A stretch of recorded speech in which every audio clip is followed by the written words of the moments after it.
सियावर राम जय जय राम, मेरे प्रभु राम जय जय राम। जय मंगल भवनी मंगल हारी, द्रवहु सुदशरथ अजिर बिहारी।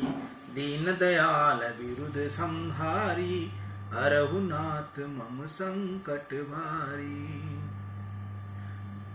जय श्री राम। मैं ईशु हरवानी तुलसी की माला गंगा दर्शन से रोज आपको गंगा दर्शन लाइव दिखाता हूं, पंचांग बताता हूं। आज का पंचांग चैत्र मासे शुक्ल पक्ष पूर्णिमा मंगलवार, विक्रम संवत 2081 तदनुसार 23 अप्रैल 2024। आज पूर्णिमा, कल सुबह 5:18 की है, तत्पश्चात प्रतिपदा। आज का विशेष दिन भद्रा हनुमान जन्मोत्सव, चैत्र पूर्णिमा, अन्वाधान, वैशाख स्नान प्रारंभ, सत्यनारायण कथाव्रत, चैत्र नवपद ओली पूर्ण। बोलिए गंगा मैया की जय। कल हमने तत्वार्थ रामायण का प्रसंग बाल लीला में छोड़ा था। आज उससे आगे महाराजा दशरथ की भक्ति इतनी अधिक बढ़ी हुई थी कि उन्होंने परमात्मा का आकर्षण हो जाता है। कितने ही लोग ऐसे समझते हैं कि इस गृहस्थी को जंगल में भक्ति हो सकती नहीं। यह समझ बुरी है। भगवान की माया ऐसी विलक्षण है कि विवाहित भी पछताता है और अविवाहित भी पछताता है।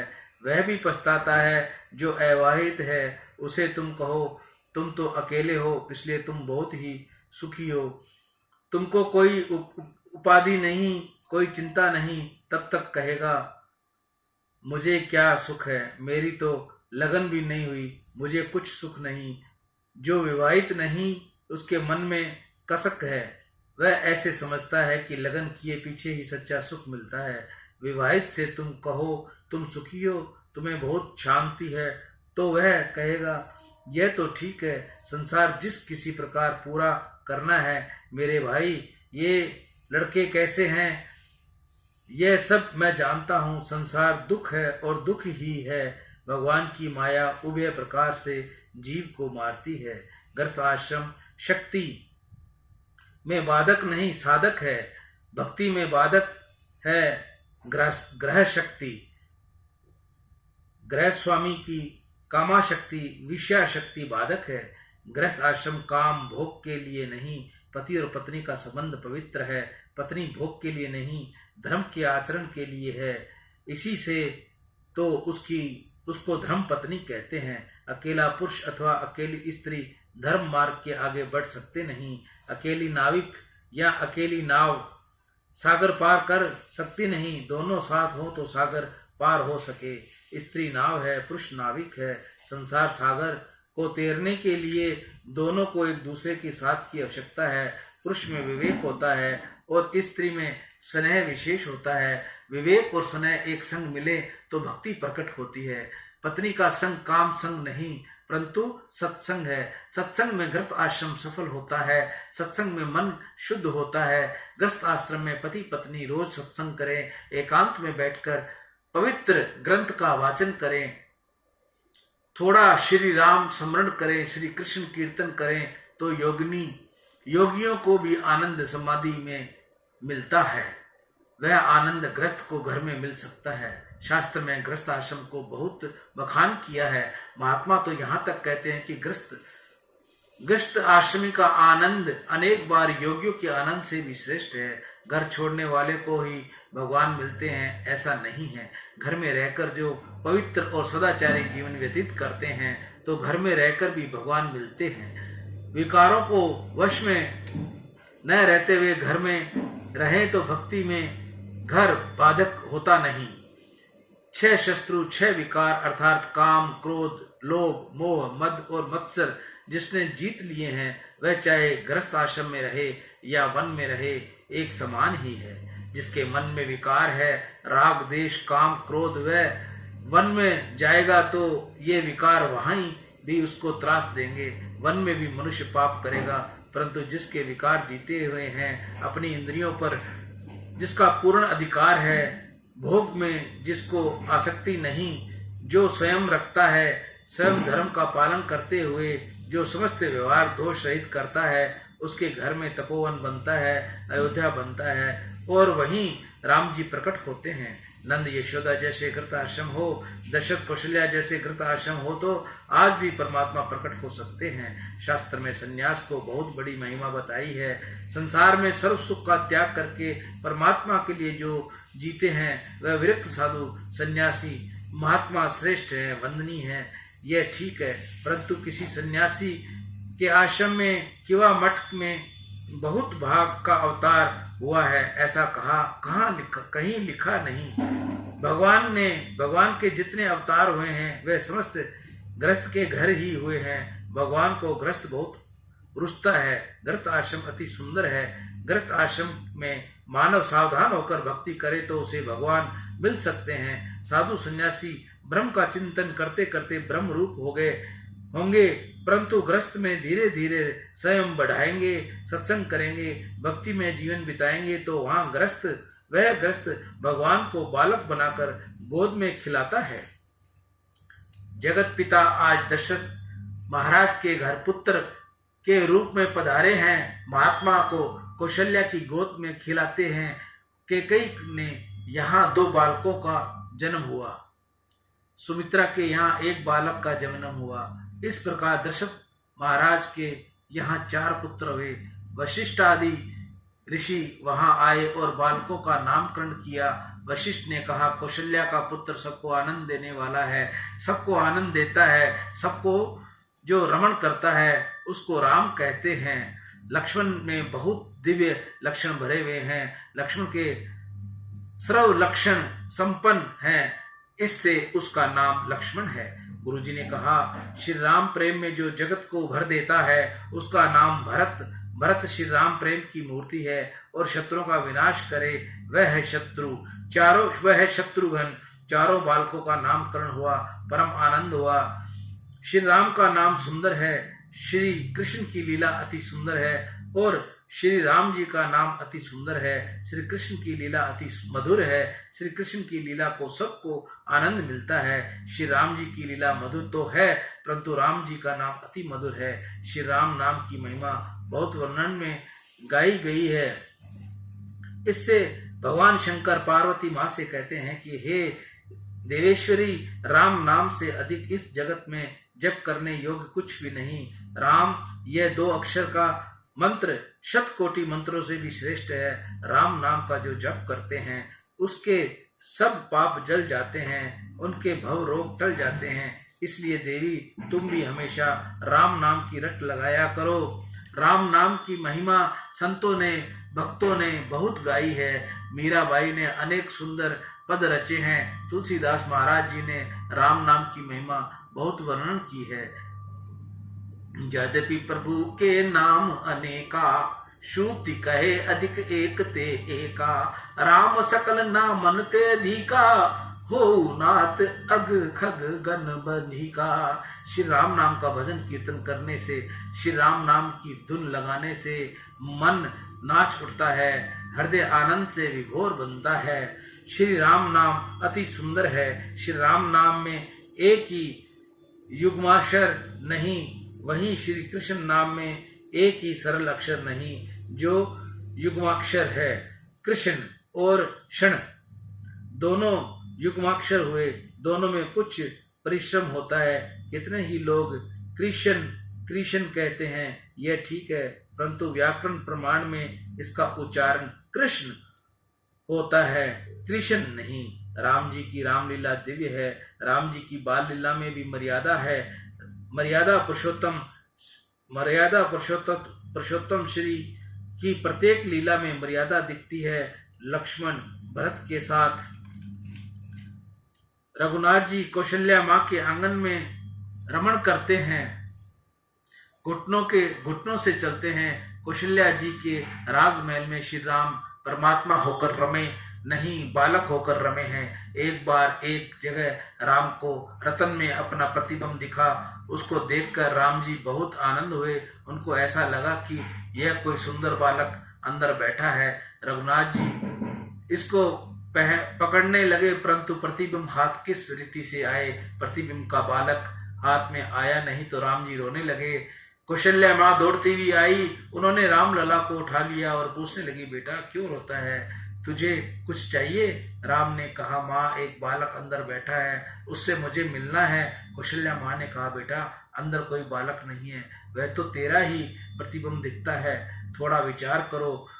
प्रतिबिंब को देखकर परमात्मा को भी मोह हुआ। अपना प्रतिबिंब देख करके भगवान को ऐसी इच्छा हुई कि यह बहुत सुंदर है, इससे मैं मिलूंगा, इससे साथ में रमण करूंगा। प्रतिबिंब के सौंदर्य में प्रभु को भी मोहित किया। प्रभु का प्रतिबिंब ऐसा सुंदर है कि बिंब तो बिंब कैसा होगा, प्रतिबिंब की अपेक्षा बिंब अति सुंदर होता है। वैष्णव तो भाग्यशाली हैं जो प्रत्यक्ष परमात्मा के स्वरूप को देखते हैं। ठाकुर जी को अपना शरीर दिखने की इच्छा हो तो भी देख सकते नहीं, समय अपना स्वरूप किस रीति से देखें। भगवान के दर्पण में समय के प्रतिबिंब को देखते हैं, समय परमात्मा प्रतिबिंब को निहारते हैं, वहां वैष्णव बिंब के दर्शन करते हैं। कौशल्या जी ने रामचंद्र जी को समझाकर शांत किया। कौशल्या माँ रोज नया नया उत्सव करती है। एक बार कौशल्या जी ने रामचंद्र को मांगलिक स्नान करवाने सुंदर श्रृंगार किया। रामलला का श्री अंग माखन जैसा कोमल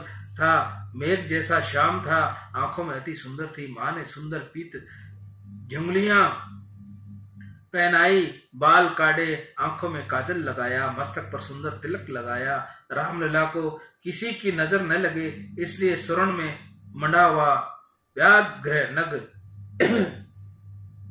धारण करवाया। पीछे कौशल्या में रामचंद्र जी को हृदय का प्रेम रस अर्पण करने लगी। सतन पान कराने के उपरांत उन्होंने राम जी को पालना में शयन करवाया। बालक श्री राम शयन कर गए। उसके बाद कौशल्या जी लक्ष्मी जी नारायण जी की सेवा में बैठी। कौशल्या जी के राजमहल में श्री लक्ष्मी नारायण की सेवा थी। माता जी सेवा अपने हाथों से करती थी। रामायण में ऐसा ही लिखा हुआ है, भगवान तुमको खूब संपत्ति दे तो तुम्हारा दूसरा काम करने के लिए भले नौकर रखो, परंतु ठाकुर जी की सेवा में कोई नौकर रखना नहीं। हमेशा ऐसा अनुसाधन रखो कि मैं अपने भगवान का नौकर हूँ। तुम्हारे ठाकुर की सेवा दूसरा कोई करे और तुमको ये सुहावे तो ये समझ लेना कि तुम वैष्णव नहीं। लोग पैसों के लिए परिश्रम करते हैं, परंतु ठाकुर जी परिश्रम करवाने को तैयार नहीं। लोग पैसों के लिए शरीर घिसते हैं, परंतु ठाकुर जी के लिए चंदन घिसने में उनको श्रमिक होता है। ये चंदन घिसने की सेवा दूसरे को सौंपते हैं। ठाकुर जी के लिए शरीर घिसाओ, ठाकुर जी की सेवा में परिश्रम करो, ठाकुर जी की सेवा समय करो। कितने ही बुद्धिमान, कितने ही विद्वान होते हैं, वे कहते हैं मेरे घर से यह सेवा करती है, अरे ये सेवा का फल घरवाली को मिलेगा, उससे तुम्हें क्या सेवा लाभ हो।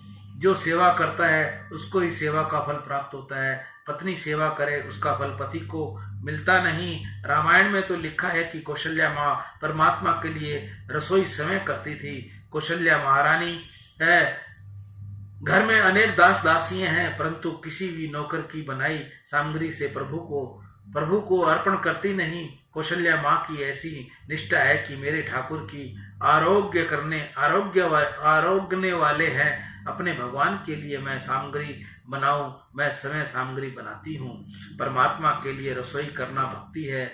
घर में लोगों के लिए रसोई करे यह व्यवहार है, और अपने लिए बंधन करके खाए यह पाप है, ऐसा शास्त्र में लिखा है। कोई रसोई करते समय मन में परमात्मा का स्मरण करो, अपने ठाकुर जी के लिए रसोई बनाता हूँ ऐसा भाव रखो। तुम रसोई करते हो, तुम्हारे मन में कैसा भाव होता है। रसोई करने वाले के विचार सूक्ष्म रूप से अन्न में आते हैं। रसोई करते समय मन में अच्छे विचार आते हैं तो वे खाने वाले के मन को सुधारते हैं, और खराब विचार होंगे तो खाने वाले का मन बिगड़ेगा। रसोई करते समय मन में जो फिल्म का कोई गति दृश्य गूंजता हो तो काम के परमाणु रसोई में भी आएंगे। रसोई करते समय श्रृंगार का गीत गाने से संस्कार रसोई में जाते हैं। रसोई करते समय प्रभु का भजन गाओ और रसोई जीवने वाले का मन शुद्ध होगा। आजकल की माताओं को तो रसोई